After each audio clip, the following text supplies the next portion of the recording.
Welcome back, everyone, to Get Your Geek On. We are here to talk about the brand new Star Wars Disney Plus show, Ahsoka, and joining us is RJ of the Nerdy Brew. We are so excited to have him here. Make sure and check out his channel. He's doing awesome stuff over there. So we're going to get started. Of course, I'm Robert. That's Aaron. As I mentioned, we got RJ here. And we're going to dive right in. We're going to talk about Ahsoka. That's why we're here. And so, RJ, I'm gonna throw it to you first. I want to get just overall thoughts, general thoughts on the show, and if you liked it. And also, one question I want to make sure we answer up top before we get into any spoilers is this for the casual Star Wars fan? So go ahead, RJ. No, it's not for the casual Star Wars fan. It's horrible if you just watch it just going in blind. If you don't have prior history to the source material prior to the show. Overall, I say I liked it hesitantly. I do have a grade for it. I talked to Robert yesterday and I told him that, I had to sit with my feelings and ponder how I felt about the show. And I think that gives a testament to the show that the show did have ebbs and flows and certain laws, peaks and valleys, how it moved forward. So I liked it. I didn't hate it, but I do have criticisms about it. And we'll just talk about it as we move along. But I'll definitely say, because I think what hurt the show was that it was the writing. There were certain plot points that weren't hit on, or certain things could have been expounded upon that they just kept it. It seemed like from the source material of the two prior cartoons of Clone Wars and Rebels, it seemed like that same kind of model was implemented into this live action show. So a lot of things weren't thoroughly brought forward for the audience, but overall, I liked it.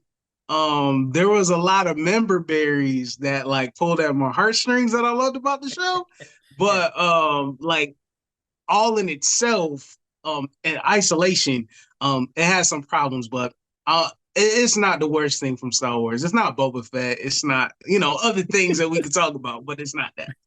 I agree with that. Aaron, So you are the casual Star Wars fan. So was this show for you? And also, give us your overall thoughts. I mean, honestly, how many questions did I ask you? I don't So know. I guess that my phone broke. I don't know. Yeah. At some point, Robert just turned off his phone. I was like, I'm just gonna wait till we do this video.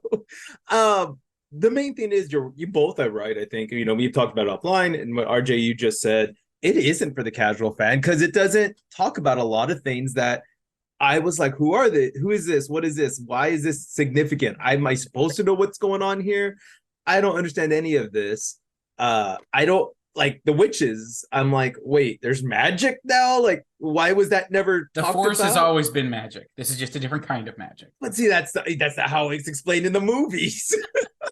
So, and then, yeah, I enjoyed it for what it was, but I had so many questions. I'm glad I have people like Robert around who can answer questions of like what's going on. But at the same time, if I didn't have that, I think the show for me would lose some of that quality. I love Rosario Dawson, so I was going to watch the show regardless. Ray Stevenson, of course, being his last name. I wanted to see him one more time. And I was excited for that. I excited for some of the characters that were in this show and confused on other ones. So I think overall, it has a lot of potential, but I think it is more for you guys who have watched the Clone Wars, who have been there from like day one, who's seen everything, knows the lore up and down, left and right. Someone like me as a casual one, we have questions. But that'll go into our spoiler stuff too, but it's just one of those, I think you can kind of enjoy it, but you better have somebody you can refer to ask questions, and don't just look up online because random people say random BS. So yeah. That's true. Yeah, I mean, I agree with you both. And I would say like this hits in a weird spot where I think it's for the Star Wars fan that's seen the cartoons, but is not the uber nerd that has read all the books and knows everything, because there's a lot of inconsistencies, I would say. It's like, so if you watch Clone Wars and Rebels one time, you enjoyed them, you're going to be like, let me get into Ahsoka. It's not for the casual fan who doesn't know anything about those things, because it hits the ground running and it doesn't explain. Right. And then on top of that, again, as more of the uber Star Wars nerd, I had a lot of things where I was like, they are not doing justice to some of these characters. And ultimately, I think, this is a Dave Filoni show, and he was the showrunner for Rebels. He's been heavily involved in a lot of the live action Star Wars stuff now. Of course, he was heavily involved in Clone Wars, and heavily involved in the creation of the character of Ahsoka and a lot of these other characters that are part of this show. And I think a hallmark of his, and RJ, you kind of alluded to this, is that he kind of, his stories, I think, get better when you have the full picture. And this is clearly like a chapter in the story. This is not a full story. And that's very clear when you look at certain characters, whether it be Ray Stevenson's character and his apprentice. And we still don't know what's driving them or what they were after or why they split up. Like, why did he go in a different direction? We don't know those things. And clearly that's intended to be answered down the road. But at the end of the day, it's not a satisfying arc for this show. And even somebody like, Ahsoka, our main character, she kind of, her big character moment, I guess, of growth comes in like the middle of the season, where she has her encounter in the World Between Worlds, which is what I think that was, although again wasn't explained and was used completely differently than how it was used in Rebels. So I still don't understand exactly what that was looking like. And and then I didn't really see how that growth helped her. Like, what was different after she had that encounter that hadn't been present before? I don't know. This, to me, felt like a very story-driven show, a very plot-driven show, and not necessarily a character-driven show, which I understand. I get it, but that, for me, made me, left me wanting. I will say most of the performances I thought were really, really strong. And most of the live action adaptations of characters we had before, so like the Rebels crew, Ahsoka, who we've had in live action before, Thrawn, I appreciated a lot of those. There is one particular character that I feel like they missed the mark completely, which doesn't make any sense to me because Dave Filoni created the character and Dave Filoni wrote this whole show. Like, how did you just write a completely different character? I don't know. So we'll talk about that when we get there. But I did like the show, and I know I've been saying a lot of negative things about it, but I did like the show overall. I thought it was fun. I thought that there's definitely a lot of interesting things that were explored, but I did feel like there was a lot of meat left on the bone, and I feel like there was a lot of conveniences and also, I think, just things that happen off screen that I really wanted to see. And we'll talk about a couple of those things as we get into it. But it sounds like we're all on similar pages, at least, although RJ and I are reading from a different book because we know all the history. So, not wrong. And I mean, I would, just bouncing off that, I don't think it's a different book. It's just I started like 7-8 chapters in the book, and it's like, wait, what? Why? yep. I mean, I want to go into it a little bit. You touched on Ahsoka. She did have her big stride was the whole thing with the Anakin. But again, someone like me who's a casual fan, I didn't get any of that. I didn't get don't worry, they won't explain it to you. I don't get, like, what was the extra training? We're just gonna fight with our lightsabers. You're not really training her, you're trying to kill her. That's all you're doing. Like, there was no real, like, I didn't get the lesson. I really didn't, in my opinion. Maybe I went over my head. I didn't get what that whole part was. I also, talking to Robert about it too, the whole thing with Ezra, I don't know when are we going to the spoiler part, because there's like, I don't know where to put no, we can. things. Okay, this is a spoiler review. We're going to talk spoilers. Okay, I didn't get why, and I told this offline, why all the major things we needed was all off camera. Like, okay, like I think it was episode 7 to 8. They're all like, just okay, let's all sit here. And then episode 8 starts with him building a lightsaber, which where did he get the kyber crystal, by the way, to put in there? And second, why is it that wait a second. Hold on. You're not the Star Wars nerd. You're not allowed to ask questions about kyber crystals. Oh, okay, sorry. I don't know about that. He just built a lightsaber out of nowhere. But then it's like at the same time, now he has this like, oh, I'm like panicking mode, but why? We don't know what you know yet. We just know that you're happy-go-lucky, ready to go home, and now you're panicking because Thrawn's around and all this. It's like, well, that whole conversation happened off camera. And then I think the other part that I had a major issue with was Thrawn felt like no threat in this whole thing. And I know you've told me, Robert, that he's supposed to be this brilliant tactician and all this. And I was like, I feel no threat from any of this. And it felt like, send 2 TIE fighters. Really, do you not have a bomber? Send some TIE fighters in. You know he likes these people. Shoot the thing, then bomb the crap out of the people, murdering everybody. And you're done. End of the day. Maybe you have 1 or 2 Jedis left. But hey, I just killed all your friends because why not? You know, I don't care. I hurt you. And on top of that, we get the last scene where Ezra flies this random ship inside this cruiser or whatever of the good guys. First of all, why didn't they blow them out of the sky? Because it's like, oh, this looks like an enemy thing. Let's blow that up. And second, how did you escape Thrawn's ship when they comment they can see where Ahsoka's ship was all this time? Hey, look, there goes a random ship. Nah, don't worry about that one. It's just race debris. I just real quick, because you brought it up, the reveal moment that they wanted to have, where Ezra takes off this helmet and it's Ezra, right? That's what they wanted to have, and so they were like, let's build a scenario where we can do that. It makes no sense. It makes no sense. Nothing. How did he find the New Republic fleet? He just randomly came across them. Like, he had to have radioed and let them know. Like, and so how does he end up on the perfect ship, the one that includes Chopper and Hera, the people that he knows? How did he get away from it makes no sense. Again, writing is a problem. The off-camera stuff, I gotta say, and I'm gonna let RJ go after this, but the biggest problem I had over this entire season, and I mean, this is literally from episode 1. They're talking about bringing Ezra back. They're talking about being after this map. They're all this stuff, and it's tied with it could bring Thrawn back, right? That's the whole point, is that us going after Ezra could potentially lead to Thrawn coming back too. And so those things are tied together. And the whole season, I was just waiting for anyone, please. And I thought it was finally going to be Ezra, but even then, they still didn't address it, to say, you guys risked everything when I made the choice at the end of Rebels.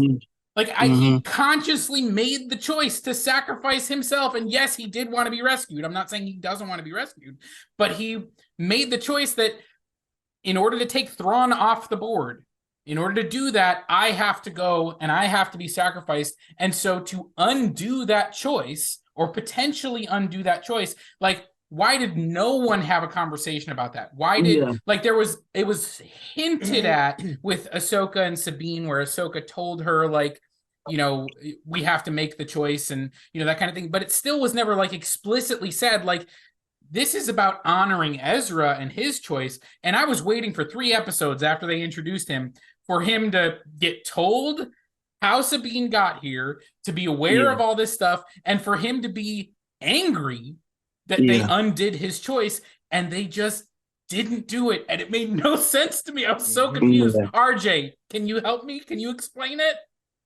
No, I can't. I can't help in that factor. No, I'm just in the same boat as you. It seemed like that needed to happen. First of all, him removing himself and Thrawn made sense for the story of Star Wars overall, because they weren't there for the rebellion and Luke Skywalker's story. They weren't there for that. So it made sense in Rebels why they were missing, right? And then you come through, you have this reuniting of these characters that, well, you and I have followed, or the fans have followed, Rebel fans has followed. And the whole conversation of explaining Sabine saying, I came here through Thrawn, and then for him not to lose his mind and say, what are you doing? Like, what made you think that was a good idea? There's so many other factors for us to like get to this point, and for him to be. I like the actor. I do like who they have as Ezra. Yeah, I think his Imanis Fondi, I characterization. thought he did great. Yeah. Yeah, his characterization of Ezra was spot on.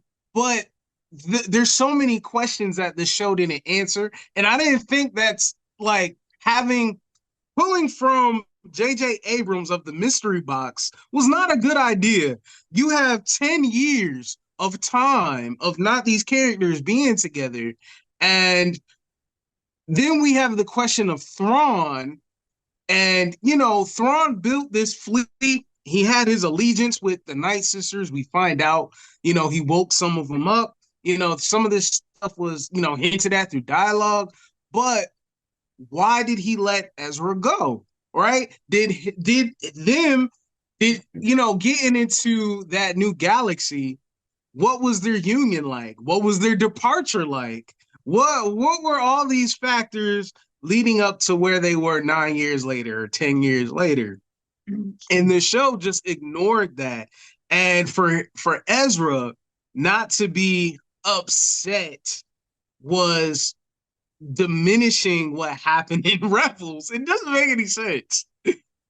Yeah, and I gotta say, you hit on something that I had a lot of questions about, which did not get satisfactorily answered in this season, which is, what happened once Thrawn and Ezra got to Peridia? Because they were on the same ship. They were literally in the same room, right? At the beginning of the, travel to Peridia. Now, I don't know how long that takes. Maybe Ezra yeeted out and he was like, I'm getting out of this room, like in the middle of like they're in their space travel, they're going through, hyperspace, and he's like, I'm getting out of here. And so by the time they get there, he, stows away on a little ship, he gets away. I don't know, because they didn't explain it. So I don't know, did that happen? Was there some kind of uneasy alliance between them? Because Thrawn will ally himself with anyone he thinks will help him meet his end goals. So if he thought that being in alliance with Ezra would be a positive thing, he would do that. And Ezra being completely alone with an Imperial officer and his entire, ship full of people, he might have been like, this is my best chance to survive. So that could have happened. And then there could have been a split. We don't really know. And again, you're going to show off things like the Night Sisters being able to locate Ahsoka, or as soon as they, like, the first introduction we have of them when Sabine steps in front and they're like, we smell Jedi. And it's like, so clearly they have this ability to locate Jedi, but they haven't done that with Ezra the entire time. They don't do it on the ship when they're coming back. Like, does Ezra have some sort of like cloaking device that the witch can't find? I don't know. Like, it doesn't make any sense. They don't explain it. And this is where, again, I feel like the overarching story that they wanted to tell of like, going to this other galaxy and trying to find Ezra and Thrawn returning and all that stuff. Like, I like all the broad strokes of that. And I just feel like they either didn't know how to explain things, so they skipped past it, or as you said, they reached into their mystery box and said, oh, we'll leave that a mystery and we'll solve it later. And, and it's like, that's not satisfying. It wasn't satisfying to me with a lot of those story points. And I don't know, like, there was some cool stuff in this show. And, I want to talk about, like, Balin was an awesome character, even though by the time it ended, I was like, I still don't know what you wanted. But I like Balin a lot. Hu Yang, another character brought to live action, voiced originally by David Tennant in the Clone Wars show, brought to life here, again, voiced by David Tennant. Hu Yang was an all-star. He was amazing. I loved Hu Yang in this show. Star Wars getting droids right, again, shocking. But I had such a great time with him. And so there are positives in this show, but there's a lot of questions and a lot of story points that didn't make sense. And so I'm going to let Aaron chime in on this as well. And then there is a particular character that I feel like we have to talk about. And so we'll get there in a second. But Aaron, chime in with your thoughts on what we've been talking about. I mean, you're right. The broad strokes are there and they're amazing. But again, we have no idea about the Balin and his apprentice Shin, right? Shin Shin. Hati. Yeah. Shin Which, Hati. thank you, Star Wars, reminding me why I go for toxic women. I saw her, I was like, she's hot. Oh crap, she's a Sith. Crap. Yep, I go for toxic women. So thanks, Star Wars, for reminding me of that. That happens to the best of us. But like, I wanted more about those characters. I wanted to see where they were going and what would happen with them. I like y'all have these connections, these other characters, which to me, I don't have that, so I didn't know.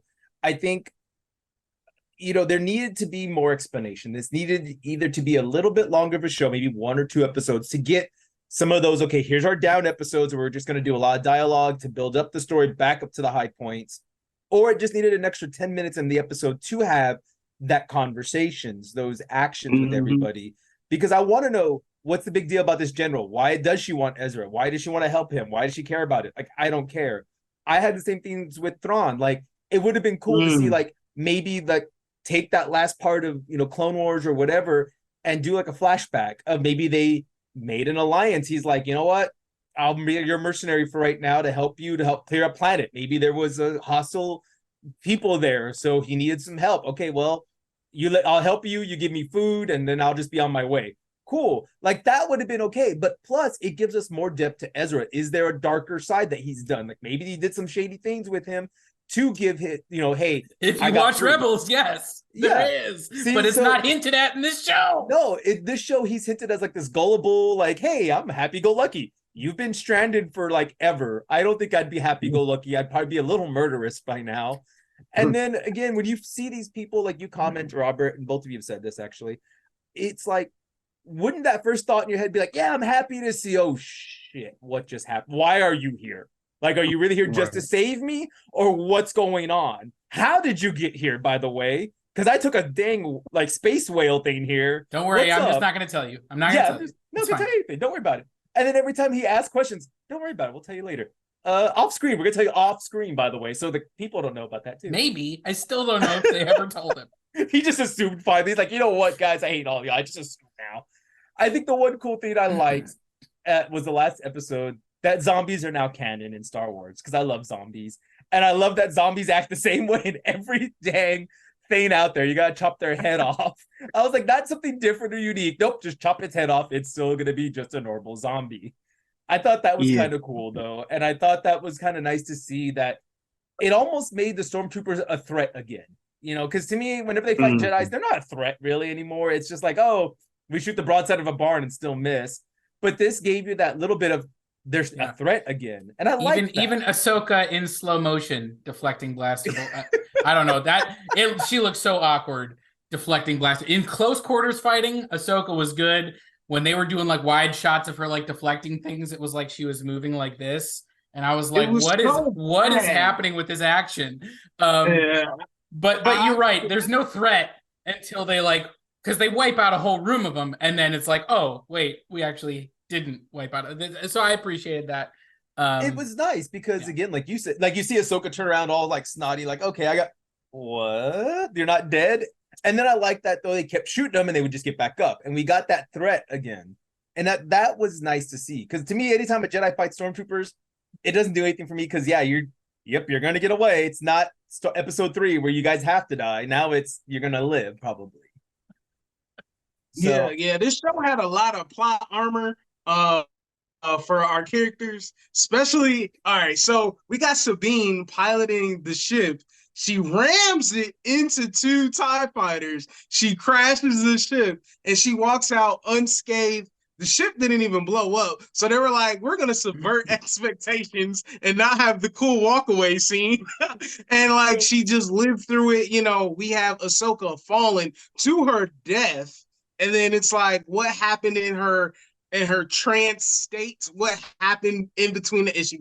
Did she die? Did she live? Does she breathe underwater? Like, none of Did her hand magically heal its injury? Apparently. Nobody can drift one way in their planes. So those TIE fighters could have just gone, well, you missed, bitch. Just kept going. Yeah, and they just covered their hands. Ah, right. I was like, just you have a whole ship you can pilot. What are you doing? Just, hey guys, turn left or turn right. Okay. That's it. Well, she crashed back there. Now God. let's fire on it. Right? She crashed. Turn Let's back fire around. on it. And you gotta goodness. love Thrawn being like, attack. Okay, stop attacking. Attack again. Oh. No, stop attacking. Oh. And you're like, and then they like play it off like I just wanted to waste time. It's like, didn't you want to kill him too? Like, why? Yeah. I don't understand. Again, the characterization of Thrawn was okay. There were moments of it that I thought worked well. There were other moments that didn't. But the one character I feel like we have to talk about, and RJ, I know we talked early in the season, and I feel like you clocked this before I did. Sabine is a different character. That is not the character from Rebels. Like I thought her introduction, I thought worked. I thought like her attitude and the way that she was kind of flaunting the ceremony when they brought her in and her like motorcycle thing. I was like, okay, that's Sabine. That reminds me of Sabine. But then like everything else is different. Like her force sensitivity, which by the end she's just using the force. Not in Rebels, like not hinted at all. And she encounters like Ahsoka and Kanan and Ezra and other Force beings, and nobody's ever like, I think she might have a hint of something going on. Right. There's nothing. Right. And so that's weird that she, is now able to wield the Force. And I understand like the Force lives in every living being. Like I get it, but the fact that she's now able to train and be able to use it, that was a little weird. But honestly, the weirder thing. Yeah. Oh, go ahead. Mm-hmm. Go ahead, RJ. No, but to me, what was bothering me about Sabine being force sensitive, first of all, it's called force sensitive. Like in the Clone Wars, there's a whole episode. Cad Bane is a Cad Bane episode where they discuss how the children have their abilities that they manifest, right? The parents, they don't have that ability to use the force. They see that the children do, and then the Jedi come, examine, ask the children or ask the parents permission, can they go, right?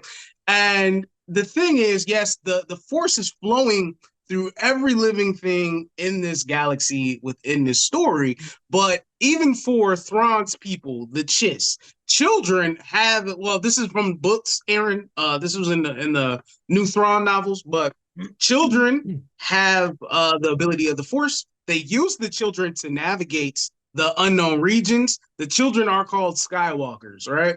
And that's what they use. But when they get to a certain age, they're cut off from the Force.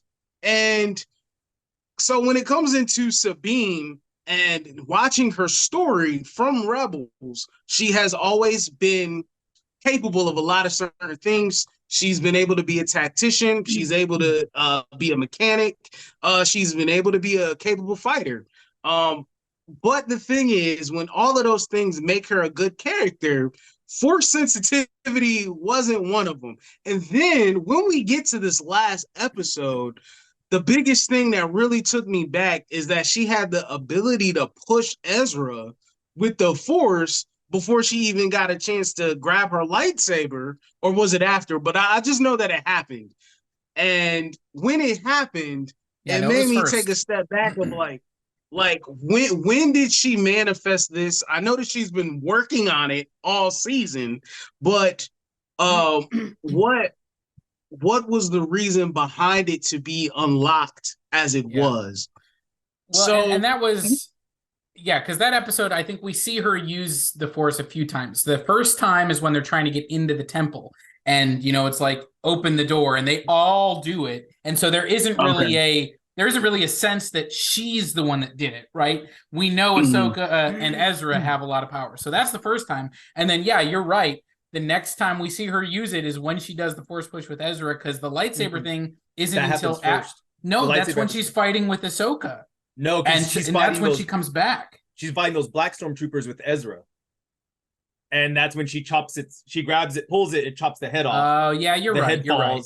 And then it's in her first. It's before she goes back to Ahsoka. So you're right. It is the lightsaber first, but it's still But it was a struggle for that. Even I agree. Like it felt a little bit too much like we just want this to work. And they didn't put in the work. And honestly, that's not even my biggest gripe with the characterization of Sabine.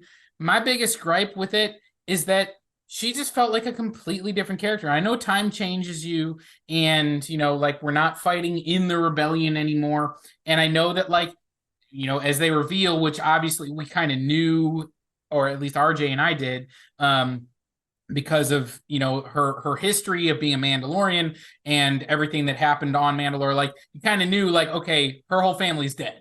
Like everything that she knows has been wiped out. And so yeah, I get that changes you. But I just like her interactions with Ahsoka, with Hera, with Ezra, like with Thrawn, like none of them matched her interactions from she had a different dynamic with every other character than she had in Rebels, and it was very jarring.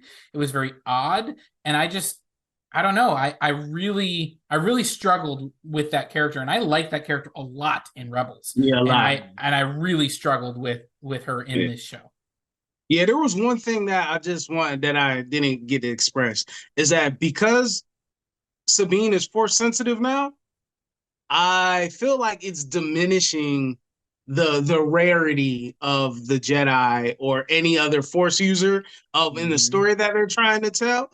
And then it just includes, just the explanation of somehow Palpatine returned. Somehow, it's like, why the somehow? Just allow it to be a rare event inside special people. Not everyone that we're connected to has to have these capabilities. And I feel like that, even with her being more powerful, lessened who she was as a character in a whole. Yeah, I think, when we talk about expectations and, subverting expectations, I think it would have been really nice to have her get to the end of the season and not be able to manifest those force powers. Like, she just has to rely on all of the other things that make her a great character and figure out a different way to help Ezra, figure out a different way to help Ahsoka. That would have been the arc that I would have appreciated, certainly, because yeah, we set the expectation. I mean, early in the season, they're talking about her training and and she's trying. And so you are like, okay, like by the end of the season, she's obviously going to use the force. And that would have been a great, subversion if they had just had her like still not be able to manifest it and be like, you know what? Maybe I can't be a Jedi, but I can still be your apprentice. Or that whatever that is. Like I can still support you. I can still fight beside you. All those things. Like I would have totally been on board for that. I don't know. I felt like they did a major disservice to her character. Again, we've been talking a lot of negatives. Positive. RJ, tell me how much you loved Hayden Christensen. Tell me how much you loved that episode. You got to tell me. Oh man, such a nerdgasm, bro. So it just blew my mind. Just this wild reaction. I really like. I went ape crazy, right? I was super happy to see my boy back. I am a prequel apologist. From the last Adam that makes my body. I'm so happy that they incorporated him in a proper way. Not like I'm not counting Obi-Wan. That show doesn't exist to me. But his implementing here, for him to be whatever force being he was, we don't know. They left it ambiguous, but his interaction with Ahsoka, and then those pivotal points in her life of seeing the Clone Wars and seeing him there, and then just the added touch of him wearing his Clone Wars armor. Then they had his hair styled in that length, knowing that it was that period of time. It was just French kiss. It was amazing. I loved it. I loved it. And Aaron, I think that the lesson, because how their story is, they both diverged onto different paths. Right. They were on the same path together, and when they ended up separating, for him turning into Darth Vader, her becoming her own Ronin in her life, I think it was this is the point in time that we have to reconnect, and we never finished the lesson as student and master. And from the lessons that he tried to teach her throughout these shows, and you didn't watch them. So throughout the shows of it was wartime, and with it being wartime in the All right, so we had a little bit of technical difficulties. We're going to get right back to it. RJ, pick up with your thought, talking about, you know, the Anakin episode in the Clone Wars and all that stuff. Yes. So his final lesson that he was teaching, because I was speaking about how they diverged and went on different paths, and then this point in time in their life, he's actually went through, which was amazing, is that when he met her in this fourth space, don't know what it was, but this fourth space, Yeah. and she said, "I'm not gonna fight you," and he said, "That's funny. I heard that before," which was a reference from Luke from Return of the Jedi. And knowing that this Anakin went through everything that he went through to walk both paths, and then seeing that they hinted at him walking at, but not hinted, but they displayed fully that he walked both paths of the light and the dark. But his final lesson is teaching her that we have to, or they have to, for the story, that you have to survive for the right reasons. You have to know what's worth fighting for and not give up to pursue the greater good, no matter what that looks like. He went on a human path of the best of us and the worst of us.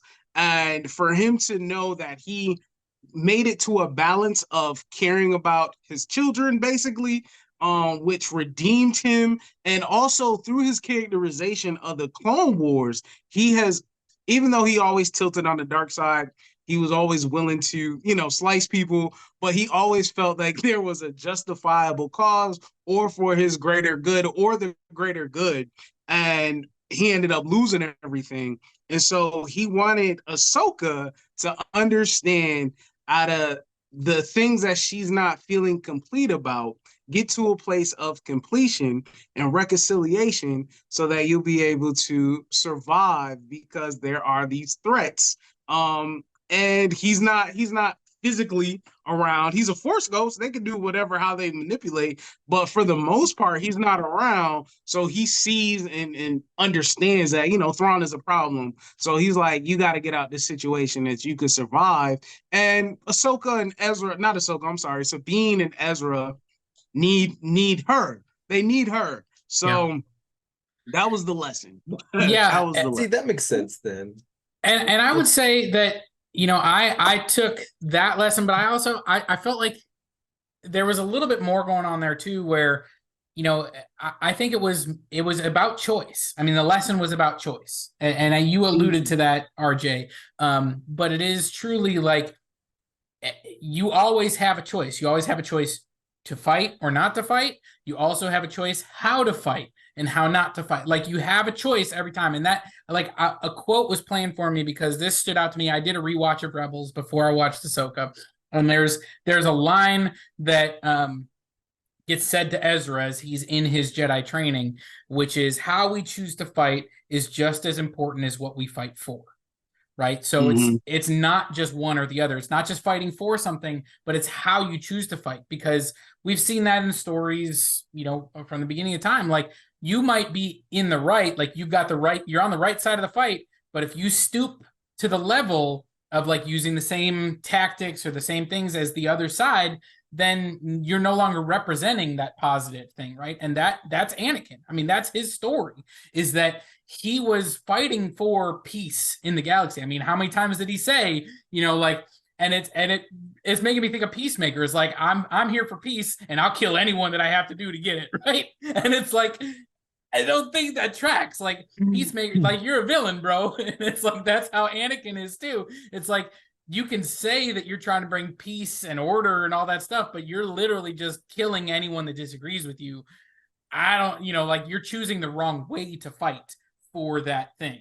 And so I think that's what it truly was. That was the lesson that he was trying to teach Ahsoka, is that you can fight for the good things still, but you have to fight on your terms. You have to fight your way and not, be baited into a fight. Like, that was the thing, is like that came right after she was the first one to draw her lightsaber with Balin, right? Which is not the Jedi way. The Jedi way is never to be the aggressor. The Jedi is to be the, I will react and I will respond, but I am not the aggressor. And so Ahsoka was not doing, and you saw that kind of, it rhymes. That's the old Star Wars thing.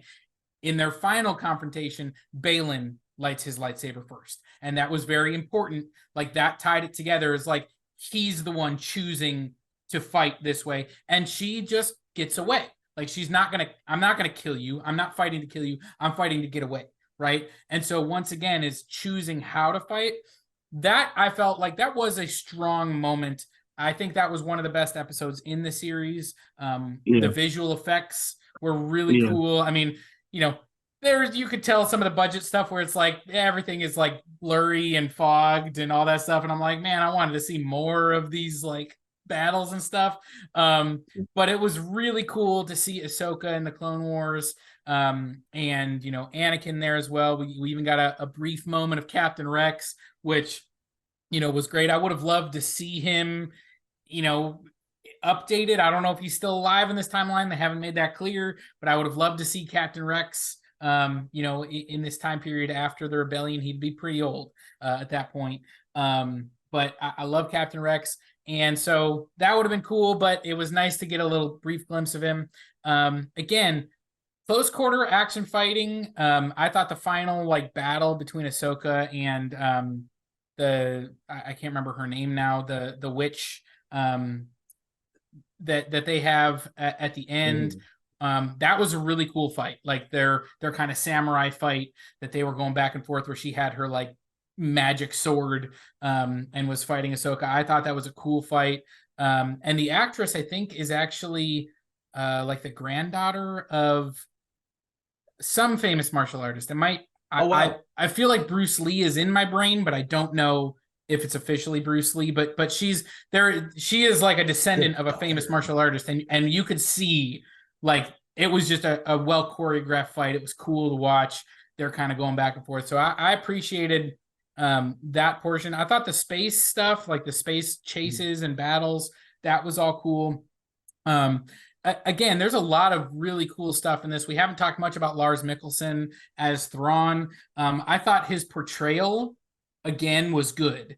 I thought the writing kind of failed our character a little bit there. But ultimately, the show was good. But I feel, again, from at least my perspective, it could have been great. And that's maybe that's just my expectations. I don't know what it is, but sometimes when you watch something that is so close to good, it's not, it's so close to great, but it's not. And you can see, those tiny imperfections, those tiny flaws. It sometimes makes it even worse, like with CGI, sometimes they call it the uncanny valley, right? Where it's like, it's so close to being perfect, but it's not, and you could see the flaws even more so. They're amplified because it's just off. And that's how I felt about this show. Like, there's so many good elements, there's so many good things in it, and there were just these little things that I was like, you just missed it. You missed it by that much. And I don't know, it kind of brought the whole thing down for me. I feel so bad because I know that there's like Star Wars fans out there that are like, this was amazing. I love Star Wars again. I love Ahsoka. It's one of my favorite things. And I'm like, I can't get there. I do love Star Wars, but I can't get there with this show, and I wish that I could. Yeah. Oh, I'm sorry, Aaron. No, go for it. No, but when it comes to Lars Mikkelsen is his last name. Yeah. So he's been playing Thrawn for a long time. He was Thrawn in Rebels. And then like I read the books, The Heir to the Empire, and I'll say this. Well, when they brought him into the story, when they talk about some of the traits that he has about like liking art and studying art for the culture, and then when you study that culture, it helps you to understand who they are, so he could be a tactician, right? And when they introduced that, I was totally crazy about that in Rebels. Yeah. And as you said, Robert, the writing failed him. I listened to the audio versions of two canon Thrawn novels. And he voices Thrawn in those. Oh, nice. And him playing Thrawn, he doesn't skip a beat. He embodies the character or what they wanted for the character. I fully see it. I fully accept it. But yeah, when it comes to the show, it lessened how impressive Thrawn could be. But his performance as Thrawn, that's never the problem. Yeah, I agree. I mean, there was a lot I liked about it, and there was two things that I just wanted to say that I don't know if you caught it, RJ, I don't think Robert did, that I thought was funny. One was Sabine is fighting Shin's little like right hand guy with his lightsaber, and Ahsoka's fighting her, and they're in like that forest area. No. You have that swap. Sabine was fighting. She was fighting Shin, and Ahsoka was fighting the little henchman, the guy that everyone was speculating about. Now I can't even remember his name because it doesn't. Merrick. His name was Merrick. Yeah, that's right. Okay, that during the fight he actually turned his lightsaber on and off in the middle of the fight. I don't know if you caught that, because there's one point he's blocking, he turns it off, and she sidesteps because she trips a little bit. I don't know if y'all caught that. And I was like, finally, someone actually did the stupid thing that we've been wanting. I've been wanting someone to do that, to be like, on off. Like, just that's right. It's like, as I'm swinging at your head and you're going to block, I turn it off. And then once I'm past your guard, I turn it back on. Stab you through the heart. Like, I would fight this way. This is why I could not be a Jedi. I would start fighting that way. Be like, hey, new tactic. I'm just going to turn this on and off a lot. I mean, and that's the thing. Like, I've been waiting for that. And it was just a quick little, because she just kind of turns, is like, wait, you did that. And I don't know if anyone else really caught that, because no one talked about it. I was like, maybe? Like, it was just a quick little thing. So I love that, there are people who fight dirty. And I want more of those, like, Sith people to fight dirty, because like Jedi code, it's not, ethical or whatever. It's a fucking Sith. Like, they don't care. Hey, we're not being monetized. I need to beat that out later. They don't care. Like, what code are they following? They shouldn't care. They should be able to want to turn it on and off, because it's like, that gives me the advantage. I don't care how I win, as long as I win. Like, that's my nature with them. So I was happy to see it, and I hope that comes out more. And the other thing is, and I ask Robert this all the time, does Ahsoka make the Grey Jedis now a real thing in canon finally? No, maybe. I mean, this is the thing that, we talk about with all of the Force users in this show, is that they're not Jedi or Sith. They don't follow, because those are religions, right? And so Ahsoka, when she left the Jedi Order, she left that religion behind. Now, a lot of the foundations, a lot of her moral code still aligns with what, that religion would say is part of it. But I mean, that's kind of how I view it. There's no Sith. Balin, again, was a former Jedi who has left the Jedi Order. He's not a Sith in this. He's not, fighting for, supreme power, which is kind of like the Sith mantra. Like, he wants it. I mean, he wants it for himself, but he's kind of, I guess, he's more nuanced. Of like, he's Danny from Game of Thrones. Like, he's like, I want to break the wheel. I want to break the cycle of, like, and so it's one of those weird things where, again, we don't have his full story. So it's kind of hard to see. And it's really disappointing that we won't get to see Ray Stevenson reprise this role because of his untimely death, because he was incredible. Ray Stevenson was hands down the most complex and interesting character of this show. And we will get this character moving forward, clearly, but I'm very sad that we won't get to see Ray Stevenson portray him anymore. Who would you recast? Who would you like to see in the role? Well, okay, that's a good point. Let's talk about recasting in Star Wars. Oh God. Because they need to do it. And we had C-3PO in this show, and he shouldn't have been in this show. It should have been Leia. We should have had Leia, but because they made this choice with, like Han Solo, the Solo movie failed, and shortly after that, Kathleen Kennedy came out and said, we're not going to be recasting any more legacy characters. They've done this, de-aging thing with Luke. So we've gotten, a Uncanny Valley version of Mark Hamill being Luke and like the Mandalorian and Boba Fett. And we get de-aged and Hayden Christensen, which I think that works much better. He's a lot younger, and so you don't have to do as much with someone like him as opposed to like Mark Hamill. But we need, I mean, especially as we're building towards this grand story of heir to the Empire, which is what it seems like we're doing. Like, we need our legacy characters. We need our young Luke. We need our young Leia.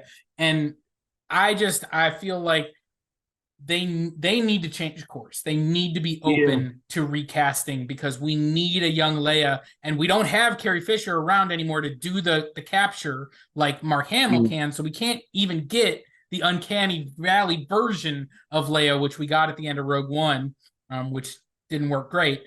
And ultimately, I need my Leia, and they just are gonna have to bite the bullet and do this. RJ, are they gonna let me down again? Yes. Yeah, of course. Yes, they're we all gonna got let to you say down. yes. It's Lucasfilm. Come on, man. Yeah.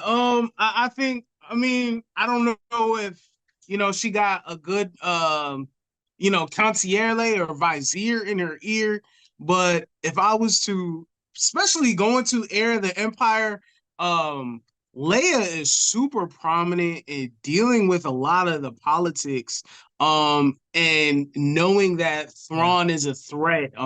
She's like a puppet master for the good guys in that story. And for her not to be around, or whoever they're going to use, and if they do use anybody, it's probably going to be Hera or Mon Mothma, probably. But if they don't, and then they're moving forward, I just really would like to see Millie Bobby Brown as Leia.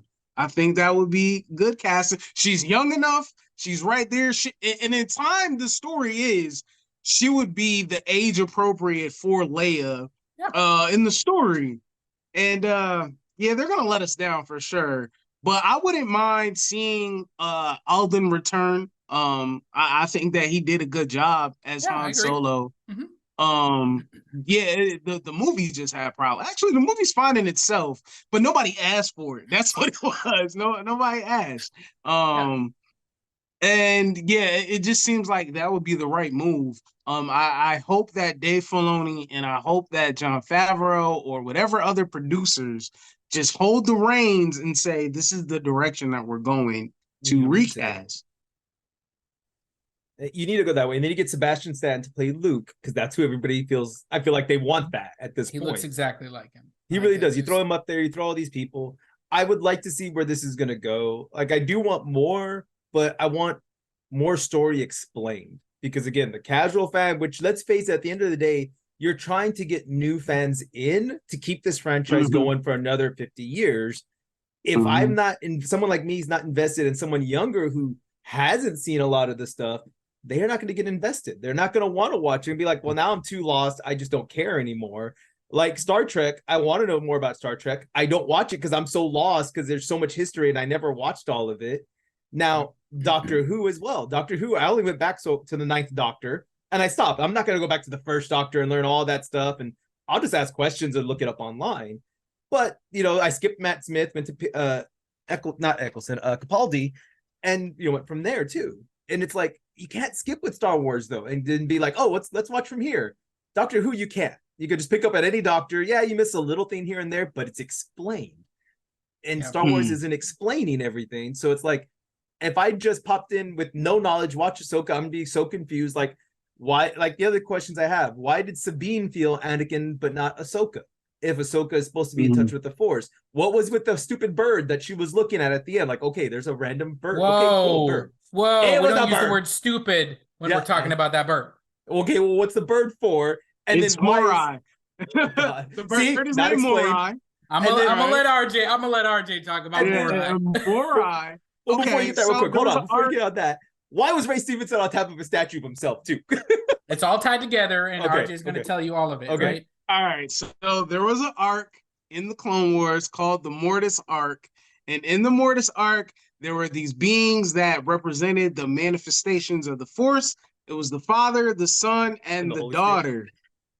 Yes, and the Holy Spirit, the Trinity. the Godhead, right? The Force. And so the daughter represented the light side, the son represented the dark side, and the father represented the balance.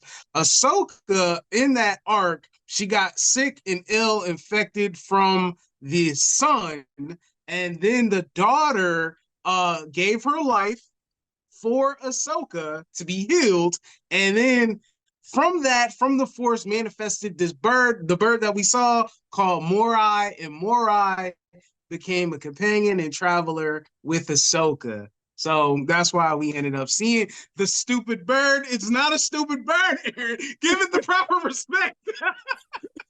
Well, where was he throughout the whole thing? He only shows up, like, we briefly saw him in the Mandalorian episode where she was introduced.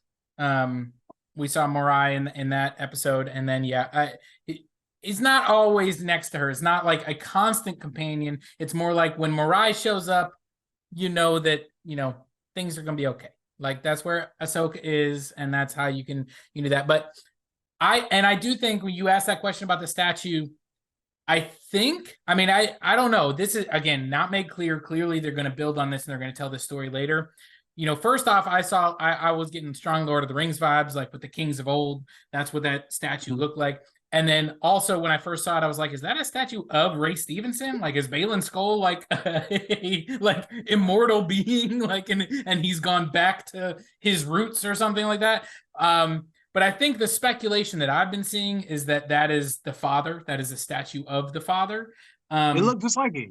Yeah, and so at the end of the day, maybe that's all tied together. Maybe, again, we know his overarching goal at least seemed to be to discover some, unknown power that is going to allow him to, basically shape the universe how he wants it to be, and remove conflict. Did you see when he was looking off that there was a beacon on a mountain, like it was a light beam all the way at the end?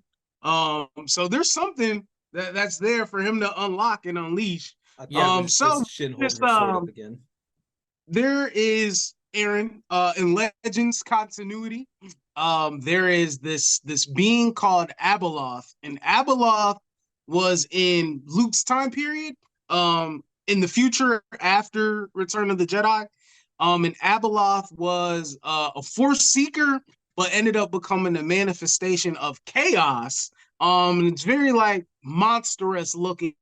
So I'm thinking that might be a theory that Balin is looking for, is because if they have the representation of balance and the sun as those statues and leading to what the Mortis gods were, Abeloth might be, dormant, laying where that beacon of light was. So that's something that I'm thinking. Yep. I mean, there's a lot of things that, and clearly this story is going to build, to other things. Now we get, Thrawn has returned to our, standard galaxy. Sabine and Ahsoka are still stranded, as well as Balin and Shin. So you've got some antagonists there that they could come into contact with. You got Balin on his own mission. Again, now Ezra's reunited with Hera. I will say that I was surprised that we didn't get Zeb in this show, because he did show up at the end of Mandalorian season 3. So we know they have that character model, and I was like, oh, they're going to bring in Zeb, and we're going to see Zeb, and they didn't bring him in. Now, the fact that I feel like they didn't do a great job with some of those Rebels characters doesn't make me sad we didn't see Zeb, because I'm like, don't mess him up too. But ultimately, I was a little bit surprised we didn't get a Zeb sighting. Again, as we talked about, some of those things, like I thought Hera was okay. I liked the use of Jason, her son, although, the fact that she's like, I'm gonna go into this battle, I'm gonna bring my little son with me. I was like, don't you have a babysitter, Hera? Like, is there somebody that you can? But clearly they needed him because they needed a Force sensitive person to be with them, and so it's like, oh, we'll just bring Jason, it'll be fine. So there's some questionable decisions by Hera, but ultimately, I thought that storyline was at least interesting. Getting Genevieve O'Reilly back as Mon Mothma. I know RJ's on board with that. I am too. I think she's great Yes, she's a as that biblical woman. character. I like it every time she shows up. She's easy. And I really hope that one Senator Ziono, who is kind of like our political antagonist, I really hope he's just for lack of a better word, a dick. Like, I don't want him to be in league with these former Imperials. I don't want him to be, trying to bring back Thrawn or trying to bring back the Emperor. I want him to just be like, I think you're wrong, and I'm going to be a dick about it, but it's not, driven by him being evil. Because I think sometimes you need an antagonist who's just an antagonist. He just doesn't agree with your agenda, but that doesn't make him evil. And I hope they don't, turn him evil, because there is some stuff with him later in like the Resistance show. He's a character that pops up there, and he kind of has the same personality where he's like, his son is part of the Resistance, and he's like, stop being part of the Resistance, like, stop doing this. And then he also, like, his planet is one of the ones that gets blown up in Force Awakens, but curiously, he's not there. So that's led to people speculating that maybe he knew he was in league with the First Order. We don't really know. I hope they don't go that route, just because I think that would kind of lessen that. But I don't know. We haven't really talked about that side of the story. So RJ, what are your thoughts about like the political stuff and the stuff with like the New Republic? Well, saying that, it just made me think of, just like an antagonist who's not necessarily evil, but who just wants to have their own agenda. It made me think of MI6, the James Bond movie, and it was the actor who played Watson. No, not Watson, Moriarty. He played Moriarty in the Sherlock show, and he was an antagonist for James Bond when he was like, I want to get rid of the 00 section. I want the 00 section to be gone.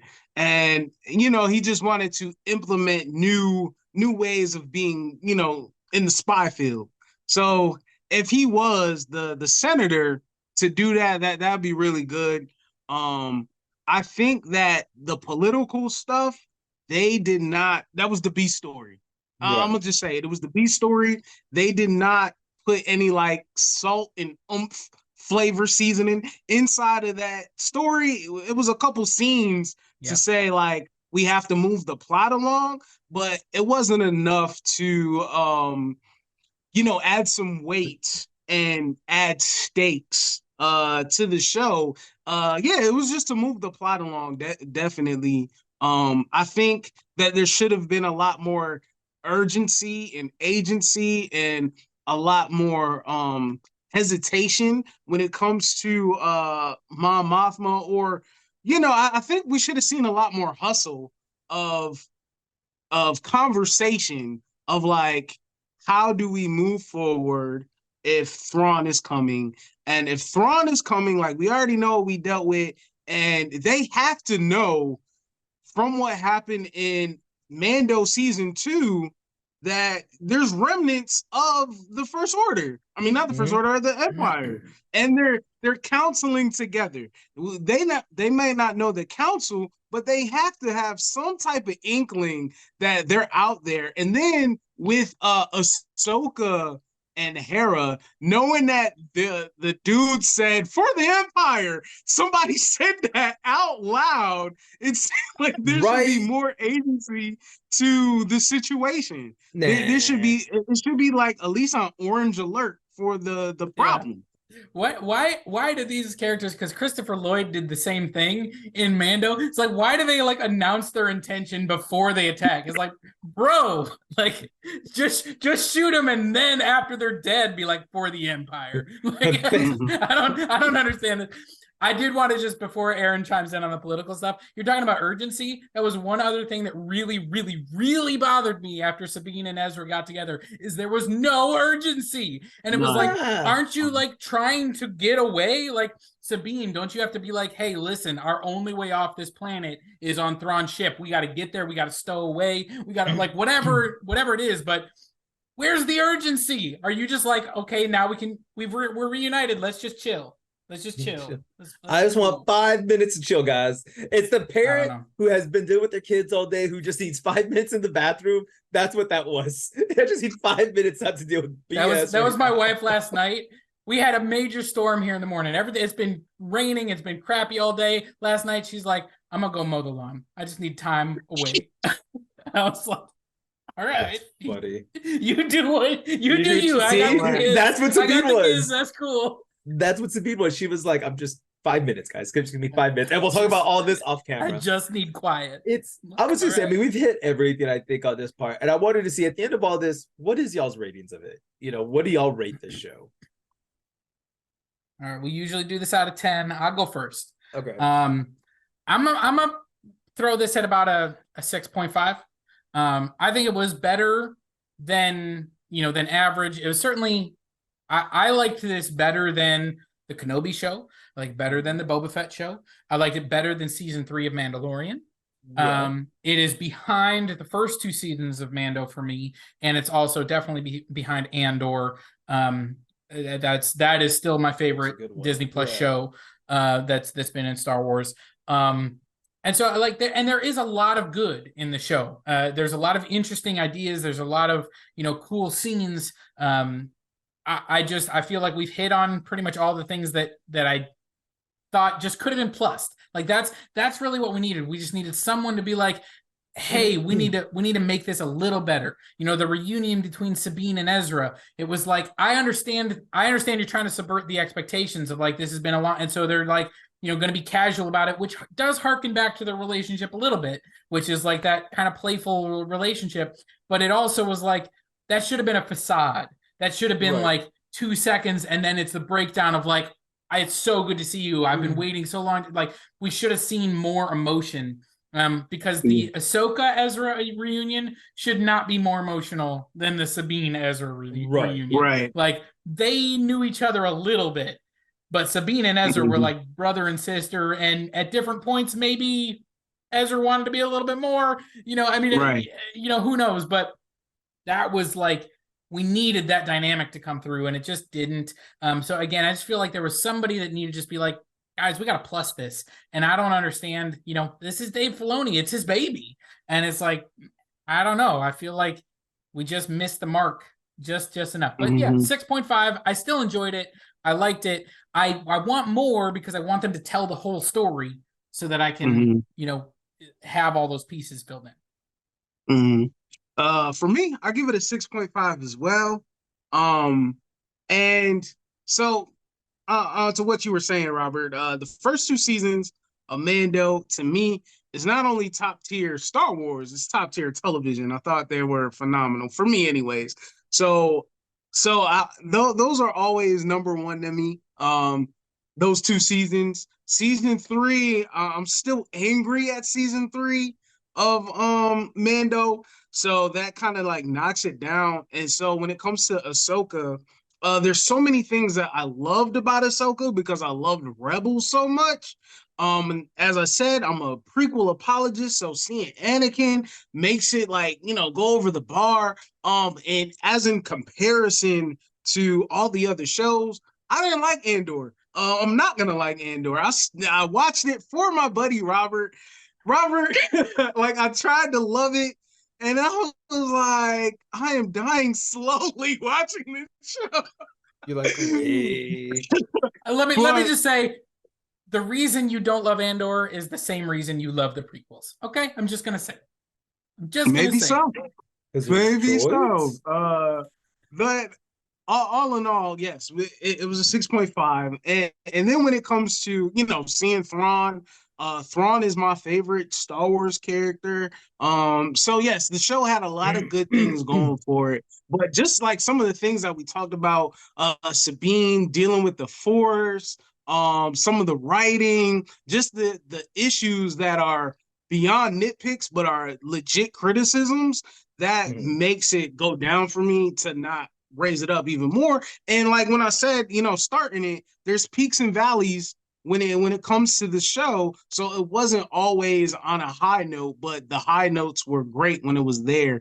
Also, just before we sign off, there was a Shin Hati, and we leave her off with those Raiders. So it's like, what is that story and what's going on with that? And also, when it comes to Balin being the best character in the show, his story being involved with Mortis and them involving the Night Sisters and Dathomir is adding a lot of new lore and canon to casual viewers, especially there's some speculation that there was stuff tied into the Jedi Survivor series, but I don't currently in this point in my life I'm not playing video games, so that's information that I'm not knowing about. So it's still like not having me fully invested, like, because there's aspects, even though I'm watching all the stuff of Star Wars, there's still stuff that I don't know about, that they're catering to a group that's that's very that's a minority. Right. So with all of those factors, I give it a 6.5. All right, Aaron, Okay. wrap us up. Honestly, I'm gonna come in lower, I guess, again, not because I don't have the lore you guys have and all of that. For me, it's just a straight down the middle of 5. It has good scenes, it has good amazing act. You know what I'm gonna say? Amazing actors and actresses. It has some story there, but it's missing things for me. The heart that you like when y'all are talking, I hear the heart behind the show. And it's like one of those, like, okay, I wish I had that information watching the show, having that heart and that emotional attachment to these characters. But I'm going as a casual fan, I don't. So all that stuff makes no sense to me. The bird doesn't make sense. The whole thing with Anakin, like me, I got started with Star Wars on the prequels. Actually, I didn't start with episode 4, 5, and 6. I actually didn't come into 1, 2, and 3. So I actually really like the prequels, where I know a lot of people hate them. That was my first introduction to Star Wars. And I was like, okay, I like these. Then I went and asked my sister, I was like, hey, did you know the show? Oh, yeah, I have the other ones on VHS back in the day. So I watched the other 3. I'm like, oh, okay, this is a cool thing. I like it. I've always liked episode 1, 2, and 3 the best. I like the droids. I think that was my whole thing. And, coming to this, watching I think the only film I haven't watched is episode 9. I think that's the only one I haven't watched. Watching the TV shows with you guys, not watching the animated stuff, it takes away a lot from what this show, I feel like, has to offer after hearing you guys talk. And it's like, do I want to go back and watch it? I mean, not really, because I tried watching some of the Clone Wars stuff, and for me, some of it's a little too kiddie, because it is geared towards kids. Maybe if I get past that, I could watch it all. But really, it's one of those, like, I need that meat behind it. It's like you gave me the prime rib, or, you gave me those awesome ribs, and it's just, nah. But on that note, we need to end it here, guys. We talked for a while. I'm Aaron. That's RJ from Nerdy Brew. And of course, Robert. This is Get Your Geek On. Stay geeky, and we'll get your geek.